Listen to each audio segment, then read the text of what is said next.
សួស្តីបងថ្ងៃមុនឃើញបងចេញវីដេអូនិយាយពីទឹកលិចនៅ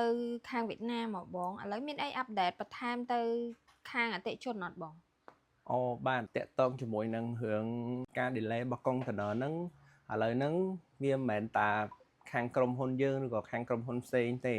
ឲ្យតែអ្នកដែលដឹកឆ្លងកាត់ទីតាំងហ្នឹងគឺយើងត្រូវការ delay ដូចគ្នាប៉ុន្តែមិនជា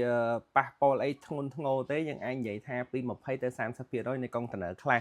ហើយសម្រាប់កុងតឺន័រក្រោយៗទៀតហ្នឹងគឺយើងព្យាយាមបញ្ជាកុំឲ្យជិះផ្លូវហ្នឹងអញ្ចឹងណាគាត់ថាពេលវេលាវាអាចយូរជាងហ្នឹងបើសិនជាសួរខ្ញុំថាតើមានដំណោះស្រាយអីអត់ខាងយើងមានបើសិនជាក្នុងករណីថាអវ៉ាន់ហ្នឹងវាមិនសូវជាបញ្ញាប់ឬក៏អវ៉ាន់ហ្នឹងគាត់អាចបែងដូចថាឧទាហរណ៍ថាអវ៉ាន់ហ្នឹងអវ៉ាន់របស់គាត់មាន20ម៉ែត្រគីបអញ្ចឹងខ្ញុំអាចផ្ដល់ជា idea ជូនទៅបងប្អូនបានបងប្អូនអាចរុញ5ម៉ែត្រគីបឬក៏10ម៉ែត្រគីបទៅតាមផ្លូវគោក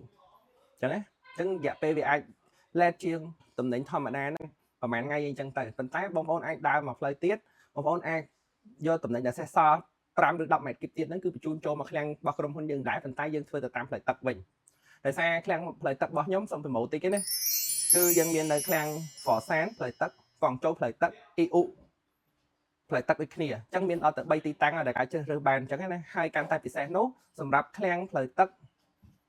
ការដែលដឹកអវ៉ាន់មកពេលខ្លះវាអាចប្រហាក់ប្រហែលជាមួយនឹងផ្លូវគោកដែរក្នុងពេលឥឡូវនេះដោយសារតែយើង direct ចូលមកខេត្តកំពង់សោមហ្មងអញ្ចឹងណាបាទហើយមួយទៀតតាក់ទងជាមួយនឹងតម្លៃវិញគឺបងប្អូនអាច save cost បានដោយសារតែតម្លៃផ្លូវទឹកតែជាបងប្អូនធ្លាប់ដឹងហើយវាអាចធូរជាងផ្លូវគោកហ្នឹង